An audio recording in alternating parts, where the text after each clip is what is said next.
Welcome back, everybody, to Let's Talk About Sleep.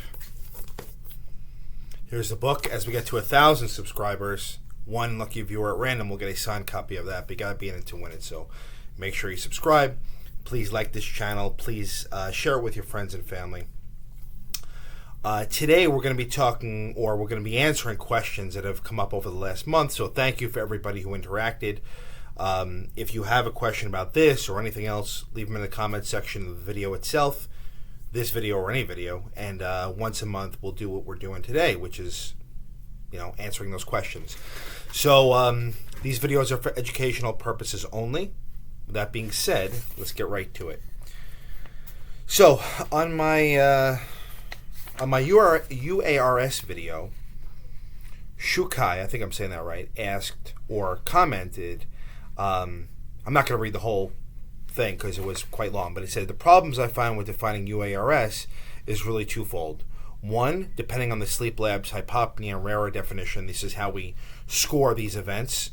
Okay, there may be issues as far as one person may score it as something, and the person may score it as not, depending on the lab's kind of definition. Which you're right. And then he says then two, there's a big difference between the URAS described by Christian Guilleminault in the 90s and early 2000s versus the current clinical definition for URAS. Yeah, you're right on both of those points. And then he ends with saying, in comparison, the classical URAS is described as being typically quite severe. So young people being diagnosed with mild AHI and maybe no RARA can have their disorder not taken seriously when they may have a severe form of sleep disordered breathing. Yeah, Shukai, you're absolutely right. I where I trained out in Stony Brook, my mentor, Avram Gold, he was one of the founders, if you will, of URAS, along with Christian Guilleminault and others. So I know what you're saying. You're absolutely right. Unfortunately, many people don't take URAS as seriously as they should be taking or know a lot about it. Hopefully that changes in time, because I agree with you. It can be life-altering for patients. So thank you for that comment.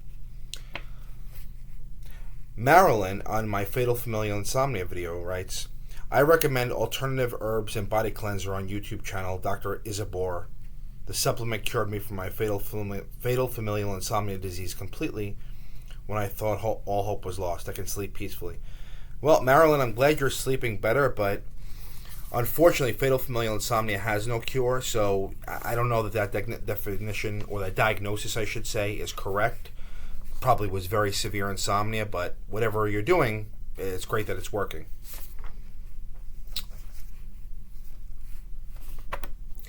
DM writes, what to do if trazodone causes severe headaches? Would low-dose amitriptyline be a second-line choice for insomnia? Yes, absolutely. That would work fine. Because amitriptyline can be used for headaches as well, so hope that helps. Comments on the HPA Axis video. Ryan writes, thanks for another great video. Thank you, Ryan, and thank you for your support. Appreciate it. Renzon writes, you should try to get on the Mark Bell podcast. Hit them up on Instagram or YouTube. That's a great suggestion. I will definitely do that. Thank you for your suggesting that. On my Xywave, let's talk about Xywave video, Grace writes, thank you for making this video. You're welcome. Justin writes, I took my first dose of Xywave last night. I was very nervous to start this medicine. That's very common. But here's my review. It didn't taste as bad as I thought it would. Well, Xywave has low sodium, so it's not going to taste as bad as Xyrem may. Chased it with cold water. Took over half an hour to kick in. Once it started, my feet got hot and my hands got cold. It seemed to clear my sinuses. Interesting. I felt much better about it since I was breathing so well. Fell asleep, woke up later. I'm still alive and happy. Good. Went back to sleep. Didn't take the second dose. Today I'm bright-eyed but not bushy-tailed. So I think that second dose is going to be crucial for my IH. But I'm confident that Xywave is going to work. Don't be scared. Just be certain you're dosing it appropriately. Yeah, well said, Justin. Well said. Xyrem, Xywave, medications like this, CPAP, right? A lot of things in the sleep world, it's one thing if I just sit here and talk about it or you give your review, right? It's another thing to actually do it. And once you do it, you see that these things are not as bad as what they sound. Of course, not everybody's going to tolerate CPAP. Not everybody's going to do well with Xyrem or Xywav, but if you give it a try, you'll see that it's not as bad as you thought it was. Human beings are the most adaptable creatures on Earth, so take that for what it's worth. Okay. On my sleep inertia video, Chai Latte, I think, writes, I have POTS and dysautonomia. I get excessive sleep inertia at random. Seems like I go through phases where it happens every other day. I can sleep for 7 to 10 hours, and I can't function the next day. I imagine most people don't have it like this, though, and coffee works to bring them out of that grogginess. I could drink 10 espressos and it would do nothing. Yeah, Chai, I would have you definitely have a sleep evaluation. You probably need an overnight sleep test followed by a nap test, the MSLT. There's a bunch of videos on this topic on this channel. Because you may have POTS and dysautonomia, but a lot of times patients who have those conditions also have things like hypersomnia, like Justin has, or maybe even narcolepsy. Okay, so I would look further into that. This definitely requires an evaluation. Thank you for bringing that up, though. On my question answered from last month, Daniel writes, I got diagnosed with narcolepsy, but I don't have symptoms of cataplexy or hallucinations. I do not dream ever. I have times where I feel like I could faint, I feel faint, I could fall asleep. I was diagnosed with hypertension at 20 and diagnosed with narcolepsy at 23. What are your opinions on up-and-coming medications? Well, yeah, without knowing your full history or the sleep study results, I would say with narcolepsy, you want to probably start with probably one of the wake-promoting agents and see if it helps. Okay, Provigil or Nuvigil.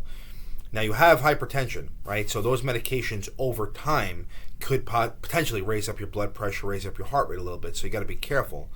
But I think a trial of those things, just to see if it helps you, would be very, very beneficial. Xyrem, Xywav would also be an option. Okay, again, if the diagnosis is narcolepsy, sounds like it's probably narcolepsy type 2. Okay, but I would certainly at least consider trying one of these things out. All right.